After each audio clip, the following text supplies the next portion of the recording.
Everything about Charlie Chaplin's dark truth unraveled the moment an FBI clerk unlocked a file stamped "Do Not Release." The room froze. A senior agent stopped mid-sentence. Another turned too quickly, as if he'd seen a name he wasn't supposed to see. By the fourth page, it was clear. Chaplin had been under federal suspicion long before America admitted it. These were not rumors. These were surveillance logs, coded memos, Hoover's direct orders, the material that explained why Chaplin avoided speaking about it for the rest of his life. The file existed to stay hidden, not to protect the public, but to protect the system that targeted him. So the real question is, what did the United States fear so much about Charlie Chaplin? If this story reached you, where are you watching from? Drop your city below, and let's see how far legends still travel. To the world, Charlie Chaplin appeared exactly as the posters promised, a global icon whose brilliance needed no explanation. Interview reels showed him seated comfortably, answering questions with measured pauses and well-timed smiles. Headlines framed him as the artist untouched by politics, the entertainer who belonged to everyone. Press releases circulated with identical phrases, repeated across newspapers that rarely agreed on anything else. Photo ops placed him beside studio executives, foreign diplomats, and bright-eyed fans, each scene lit evenly, each frame consistent in tone and posture. At premieres, cameras captured him stepping out at the perfect moment, as if schedules were synchronized to avoid any uncontrolled encounter. Articles noted his unwavering welcome in America, a line that appeared in 3 separate publications within the same week. Studio statements highlighted his devotion to filmmaking, always presented with the same wording, the same order of facts, as if drafted from one template. Public appearances followed a polished structure: greet the crowd, allow a short interview, offer a brief comment about cinema, then move on. Journalists described these events almost identically, right down to crowd reactions that occurred at the same point in their reports. Even his movements across cities were charted neatly in columns that left no space for confusion or doubt. To the outside eye, nothing seemed out of place. The narrative held steady, smooth, and precise, a picture of a man fully embraced by the nation that claimed him. But small details began to shift if someone checked the record with more attention than expected. In one interview, Chaplin said he had always felt welcome in America. In another, he changed the phrasing to mostly welcomed, a subtle alteration never explained. A studio-issued timeline placed him in Los Angeles during a week when a separate newspaper photographed him in New York. One event mentioned a certain producer standing beside him on opening night, yet a second account from the same evening made no mention of that person at all. A speech printed in the press appeared with slight edits in different regions, sentences shortened, a reference removed, a brief comment about troubles overseas missing entirely in one version. Travel documents showed a return date shifted by 2 days between public statements. A production assistant once described Chaplin reviewing scripts in his studio that week, while another insisted he had been traveling abroad. A recurring quote about his unchanging love for America surfaced in articles that, curiously, were published before he supposedly said it on camera. Reporters noticed that the clip used to support the line had been trimmed at both ends, and at least twice, Chaplin avoided a straightforward question about his political views, offering instead a general remark about human nature. These weren't revelations, just details that didn't align cleanly.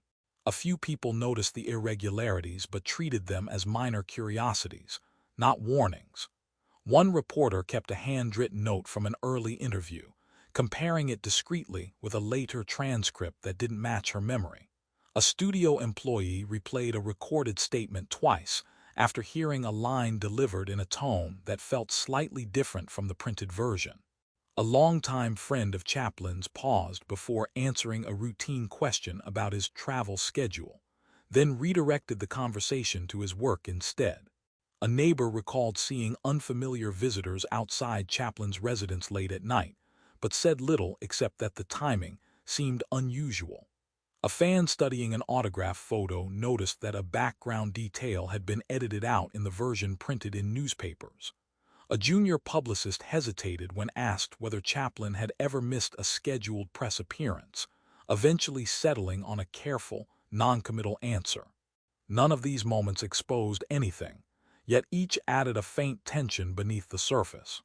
As the public narrative expanded, the seams became harder to ignore. Statements repeated in interviews sounded almost rehearsed. Two sources describing the same event used conflicting details about who had been present. One flattering article circulated too aggressively, appearing in outlets that rarely ran entertainment features. A photograph used to emphasize Chaplin's constant presence in America appeared recycled from an earlier event. And when a harmless question about his absence from a charity gala went unanswered, the silence stood out. Something in the perfect story didn't sit right. The first crack appeared in a simple scheduling detail printed in two different newspapers. One placed Charlie Chaplin at a charity dinner in Los Angeles on a Thursday night. Another published a photo of him attending a studio meeting in New York the very same evening, with both pieces dated and time-stamped. For months, the public narrative had moved smoothly, supported by consistent accounts, carefully structured appearances, and timelines that fit neatly. But this one overlap couldn't be explained by travel time, delays, or reporting errors. It was a clean contradiction. Chaplin couldn't be in both cities at once. A junior reporter noticed it first, her eyes pausing on the conflicting times. A fan rereading the event announcement pointed out the inconsistency in a small letter to the editor. A studio intern glancing at the internal schedule raised an eyebrow at the discrepancy. No accusations surfaced, only the quiet recognition that something in the established timeline was off. The image of Chaplin's perfectly arranged public life had held without interruption, until this moment, when two routine pieces of information refused to align. Nothing about the scandal was visible yet, but the certainty behind the official story had shifted slightly. Reactions to the inconsistency were small, almost imperceptible. The reporter who spotted it froze mid-sentence while reviewing her notes.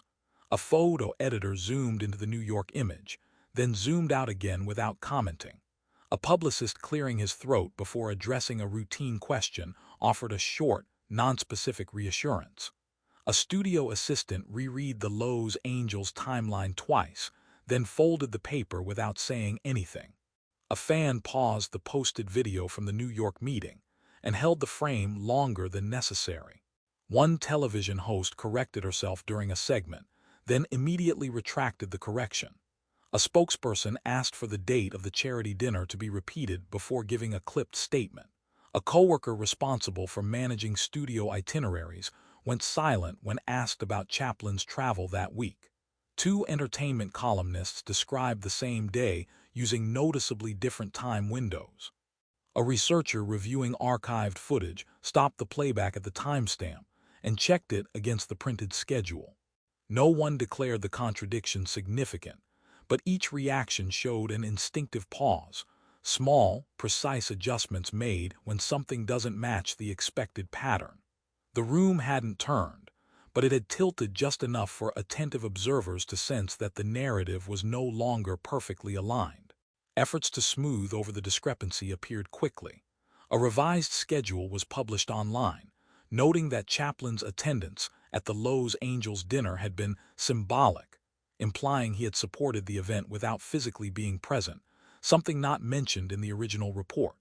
The New York photo caption was edited quietly, changing the timestamp from evening to earlier that day. A related article removed a paragraph linking Chaplin to the dinner altogether. A spokesperson issued a brief explanation stating that timing overlaps are common in national press circulation, offering no specifics.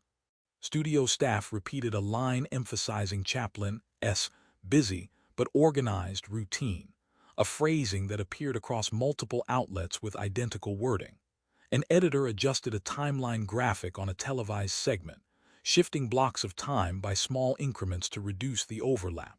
A press officer declined requests for comment on Chaplin's whereabouts that week, stating only that the focus should remain on his work. The corrections were rapid and coordinated, yet the precision of the adjustments made the inconsistencies stand out more clearly. In the days that followed, a reporter stayed late to cross-check the event logs again. A researcher double-checked public travel records, scrolling slowly through departure lists. A studio insider avoided a casual question about Chaplin's schedule, answering with a short laugh instead. In online comment sections, several readers pointed out the same date mismatch without drawing conclusions. A clip from the New York meeting was replayed across platforms more times than expected, with viewers pausing at key frames.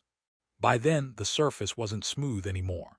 The incident took place on March 12, 1947 at 9:42 p.m. inside a private conference room on the second floor of the Beverly Hills Hotel.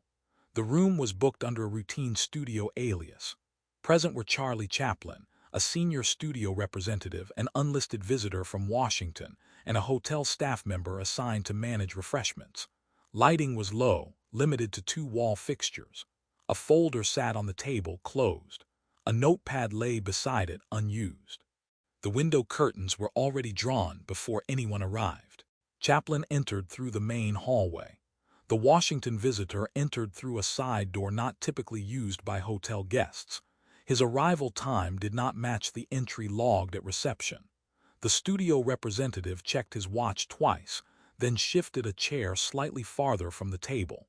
The staff member set down a tray and remained near the exit, waiting for instructions. The first sign that the meeting didn't match the public narrative was simple. The folder on the table was not part of the scheduled studio discussions that week. The second, the Washington visitor greeted no one by name, even though he clearly recognized Chaplin. The door closed quietly. The staff member stepped out without being acknowledged. The studio representative placed his hand on the folder but didn't open it. Chaplin rested his cane against the table's edge and kept one hand on the chair back. The Washington visitor placed his hat face down beside him. A brief, low exchange followed, the words too soft for clear capture in any surviving accounts. The studio representative shifted a notebook toward himself, then flipped it shut without writing anything. Chaplin adjusted his sleeve, glancing at the unlisted visitor. A single page was slid from the folder and turned toward Chaplin. The visitor checked over his shoulder toward the door before leaning in slightly. A short sentence was spoken, prompting the studio representative to fold his arms. Chaplin reached for the page, but the visitor tapped it once, signaling him to wait. The representative opened a drawer built into the conference table, took out a pen, then locked the drawer again. Chaplin placed the page on the table, pressed one corner flat, then folded it in half. The visitor moved his hat aside, revealing another small document beneath it. A phone on the table buzzed once. The representative turned it face down and silenced it. Chaplin looked at the device, then at the visitor. The visitor slid a second document across the surface with two fingers. The studio representative whispered something too low to capture and pointed toward the folded page. Chaplin's hand hovered above it but didn't touch it. Across the room, a small wall camera was angled slightly downward, its position different from standard hotel alignment. The visitor noticed it and shifted his chair an inch to the left. Chaplin finally took the folded page, opened it halfway, then closed it again. The representative pushed his notebook aside, stood briefly, adjusted the window curtain, then sat back down. No one raised their voice. No one documented the exchange. Every action moved with the precision of people aware that the meeting was not meant to exist. The tilt came when Chaplin placed his signature on the second document, one that did not appear in any studio record, hotel log, or public archive. The timestamp on the paper showed 9:58 p.m., a time when Chaplin was publicly reported to be attending a gathering across town. His signature was clean, deliberate, and unmistakably his. The studio representative exhaled through his nose and straightened his posture. The visitor lifted his hat and placed it back down carefully. Chaplin slid the signed document toward the visitor, then closed the folder containing the first page without opening it again. The representative closed his laptop too quickly, the lid snapping shut. Someone cleared their throat. Chaplin glanced at the clock. The visitor ended the meeting early, pushing his chair back before anyone else moved. When asked moments later about the contents of the folder, the representative gave a different answer than the one he had given minutes earlier. Nothing dramatic happened, but the sequence had shifted. The meeting had produced a record that contradicted the official timeline, and everyone in the room recognized it. Within the hour, a revised entry replaced the room booking. A hotel log line was removed. A short message was sent to a studio assistant instructing him to update Thursday's notes. A form from the visitor's arrival was set aside and never filed. A single phone call went out from the hotel lobby, lasting under 10 seconds. A photo taken by a staff member of the conference room setup was deleted. The door to the meeting room was locked behind the last person who left. Everything shifted quietly, permanently. Within minutes of the meeting ending, the procedural adjustments began. The fold Chaplin had touched was closed quickly and moved from the conference table to a smaller side desk. A hotel staff member returned to the room and removed the tray without looking around. The studio representative made a short call near the elevator, speaking only a few clipped confirmations. The hallway security camera was angled slightly toward the ceiling. A handwritten note left on the table was folded twice and placed in a coat pocket. One chair was pushed back into its original position. A drawer that had been unlocked earlier was secured with a firm turn of the key. A meeting time listed on a small wall calendar was erased and rewritten with a shorter duration. A paper coaster Chaplin had used was taken from the table and dropped into a bin behind the bar. By the next hour, the first edits to the official account began forming. A studio assistant rewrote a timestamp on the internal log, shifting the start of the meeting by several minutes. Two staff members compared notes, their details mismatched in sequence and duration. One crossed out a line, replaced it with a shorter sentence, then crossed that out as well. Someone asked quietly, "What exactly should we include?"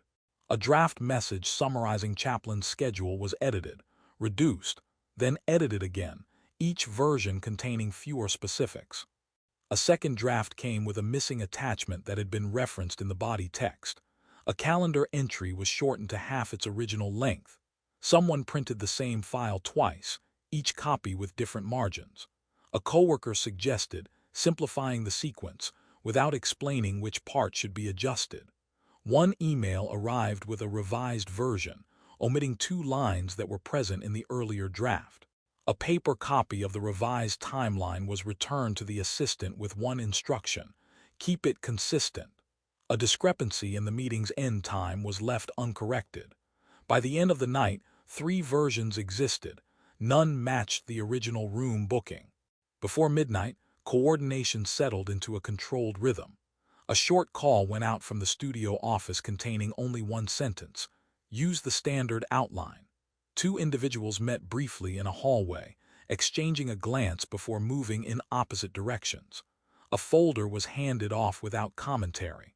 A document traveled between 2 departments with a new cover page but no explanation for the change. A scheduled in-person discussion was replaced with a short written summary, omitting the events of that evening entirely. A correction request was sent to the assistant, referring only to the sequence, with no additional notes. A follow-up meeting was quietly moved to a smaller room on the first floor. An update was delivered to a supervisor, leaving out references to the separate visitor from Washington. 2 conflicting instructions were issued within minutes, one asking for more detail, another instructing that less was preferable. Someone told a junior staff member, "Just follow the main version." Though no main version had been officially approved, a name was removed from a distribution list. When a file was shared again, its former attachments were absent. No explanation was offered for the omissions. No questions appeared in the chain. By early morning, the record began stabilizing. A final draft of the evening summary was approved faster than usual. A signature was added to the bottom of the document without discussion. The file was moved into a restricted access folder. A physical copy of the earlier, unedited schedule was placed in a storage cabinet and locked. A conference room door was closed. then locked behind the last person out. One entry in the hotel log was time-stamped with a later hour than the meeting actually ended. A final message circulated through the internal channel. This should be enough. The edges stayed sealed. Hallway patterns changed. A senior assistant avoided the corridor he used every day and took the service elevator. Two staffers lowered their voices when passing each other near the studio entrance. Instructions were repeated twice before being executed. A reporter stopped mid-sentence during a routine briefing, then restarted with fewer details. Files were held longer on desks before being handed over. Several meetings began 5 to 10 minutes late without notice. A production clerk hesitated before entering a conference room. An employee checked their badge twice before swiping. A supervisor reviewed the same document a second time at his desk. Conversations ended abruptly when someone else approached. A line in a weekly report was corrected by a manager who had not requested changes. One draft was printed, then immediately reprinted with a single line altered. Phones were placed face down on desks more often. Laptops closed the moment someone walked past an office doorway. Official forms started arriving with missing sections. Two different versions of the same bri. Effing circulated through email. A file was updated twice within minutes and saved under two names. Meeting notes were shortened dramatically in the internal archive. An instruction sent to the travel desk was rewritten with softer, less specific language. A clerk double-checked a signature against a paper log. A report was returned for revision without explanation. A request forwarded to the legal office was sent back to the communications team, then resent to legal again. Timestamps on arrival logs failed to match departure records. An appointment time on the public calendar was changed without public notice. A policy sheet was printed with one line removed. A supervisor sent a terse message. Use the simplified version. A spreadsheet was duplicated under a new file name and circulated. One task was marked completed before the final field had been filled. An email was forwarded with its attachment intentionally removed. Coworkers began avoiding direct eye contact in shared workspaces. When asked routine questions, a junior staffer offered a shorter answer than usual. A small disagreement between two editors was handled quickly and moved off camera. Two people started to speak at once and stopped almost immediately. A desk worker checked behind the office door before opening a locked filing cabinet. Whispered conversations broke off when footsteps neared. An employee left the office earlier than scheduled with no recorded absence. Another stayed late past the posted hours and closed the lights alone. A supervisor replaced a staff member for a routine call without explanation. A draft message was deleted from an internal thread before most recipients saw it. Two colleagues exchanged mismatched versions of the same schedule and then rewrote the line twice. One assistant rewrote the same sentence 3 times before saving. Normal office noise dropped to lower volume during usual peak hours. A journalist phoned the publicist asking for clarification on a published timetable. A planned statement was revised and reissued before its scheduled release.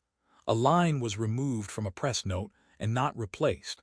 A spokesperson requested more time to respond to a routine question.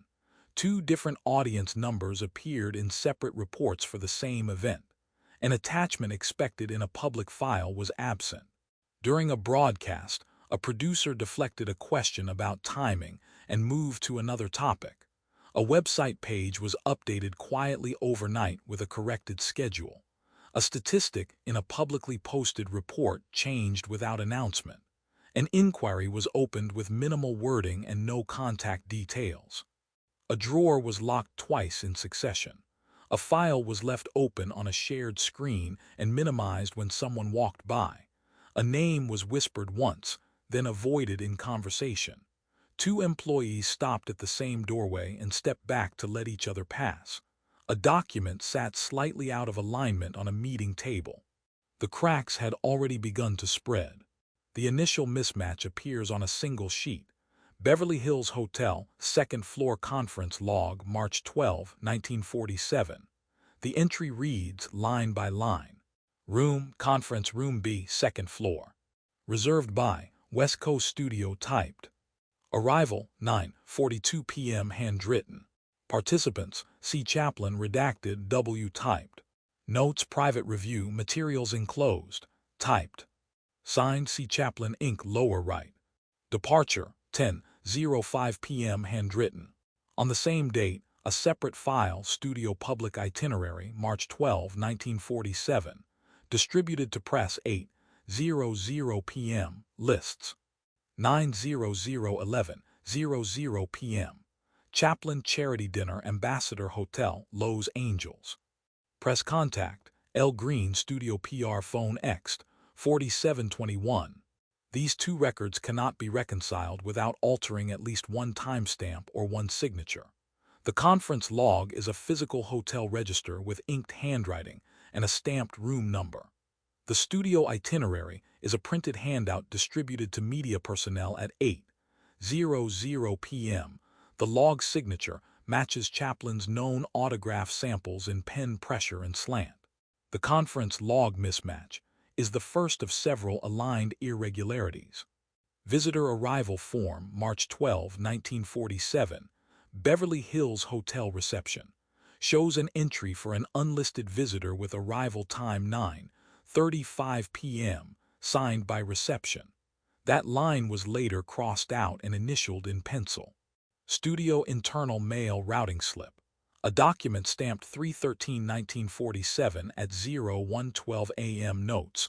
Folder moved, Conf Room B. The routing slip contains a handwritten addendum. Remove attachments. Communications Draft 1 and Draft 3. Draft 1, marked 10:30 p.m., contains the sentence, Chaplin attended conference at Hotel Private. Draft 3, circulated at 11:05 p.m., omits that sentence and instead repeats the public itinerary language. The revision history shows 3 anonymous edits between 10:30 p.m. and midnight. Phone log, hotel switchboard. An outgoing call at 10:12 p.m. to studio operations, X 300, is recorded as lasting 9 seconds. The call record was later archived in a different folder with a new timestamp of 10:02 p.m. Photograph A and B of conference room B. Photograph A, taken by a hotel staff member, shows documents on the table with a hat placed beside them. Photograph B, taken minutes later, is the same frame with one document missing. The negatives are labeled with consecutive numbers but bear different exposure times. Notebook entries, studio representative.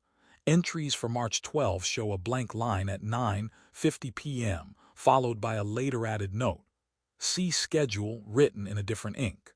Press clip collection. 3 newspapers printed Chaplin's charity appearance the next morning with near-identical wording. All 3 contain a short studio quote that also appears verbatim in an internal memo stamped after midnight. Taken together, these items form a pattern. Documents created or edited in close sequence, timestamps shifted, specific references removed, and identical phrases appearing in both private drafts and public copy. Several interlocutors provided small, unintended confirmations when interviewed or reviewed on record. A hotel receptionist, asked for arrival logs, paused and rifled through a paper binder before reading a line aloud and correcting the day of the week. She then checked her watch and referenced the conference log entry. The studio assistant assigned to Chaplin's press materials checked his phone before answering a question about the March 12 schedule, then recited the printed itinerary verbatim without mentioning the hotel booking. He later flipped through a paper copy of Draft 1 and adjusted the page margin while speaking. A porter who set up conference room B described placing a sealed folder on the table and then removing a single paper before leaving. When asked which paper, he tapped his pen on the empty space and looked at the binder index. In a recorded call, the studio representative used the exact phrase found in Draft 1, then immediately corrected himself and used the public line from the later draft. 2 staff members, independently interviewed, recited the same unusual wording, private review, materials enclosed, though neither had access to the other's notes. A manager checking supply receipts for March 12 checked a storage log twice before naming a box that contained conference materials, now marked as archived, restricted. Those slips, hesitations, repeated phrases, page adjustments, occurred without full explanations and aligned with the document pattern. A single physical item consolidates the discrepancies. An original, folded page found inside a long-forgotten personnel drawer. The page is headed Confidential West Coast Studio, typed, dated March 12, 1947, and lists 3 items. Visitor WID verified, document, signed copy, hold for transfer. The bottom of the page bears a small ink notation. C. Chaplin, signed 9:58 p.m., with a separate caret marking beside the word signed. Along one margin in a different hand is written, removed from press packet. The paper's edge matches the paper stock visible in photograph A. The fold creases align with creases in the hotel conference log photo. The page was placed in a personnel folder and labeled later as miscellaneous. It carries no circulation stamp and was not included in any of the later routing slips. Assembled, the evidence presents discrete, verifiable statements. The hotel conference log records Chaplin at conference room B, 9:42:10:05 p.m. with an inked signature. The studio public itinerary lists Chaplin at a charity dinner during the same period. Reception, routing, and photo records show edits and deletions made after 10:00 p.m. on March 12. Draft communications shifted language between 10:30 p.m. and midnight, removing the conference reference. Multiple staff actions, document removal, timestamp changes, attachment deletions, occurred within hours of the meeting. A personnel page documents a signed item at 9:58 p.m. and an instruction to remove it from press materials. The pieces align by date, by timestamp, and by recurring phrasing. The discrepancies are not isolated errors. They form a sequence of altered records and withheld items. The pattern left no space to hide. One detail appeared repeatedly throughout the records but was never examined closely. The handwritten notation 9:58 p.m. next to Chaplin's signature on the personnel page recovered from the storage drawer. The same time appears again in the hotel conference log, marking the midpoint of the meeting. It also appears faintly in the margin of draft 1 of the studio communication, written in pencil and then partially erased.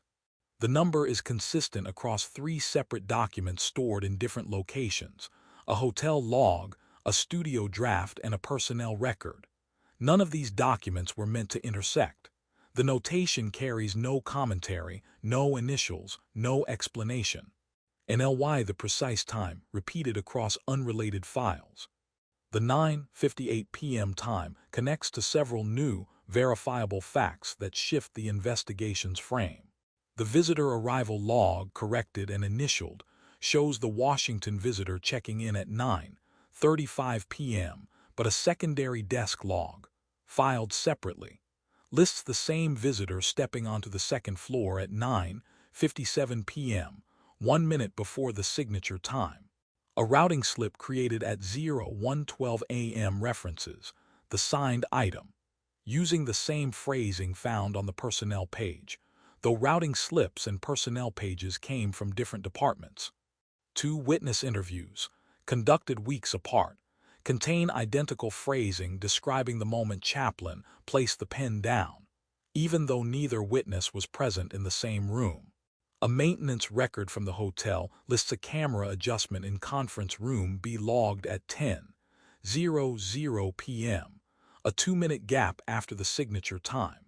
The adjustment aligns with the altered camera angle seen in the surviving photographs.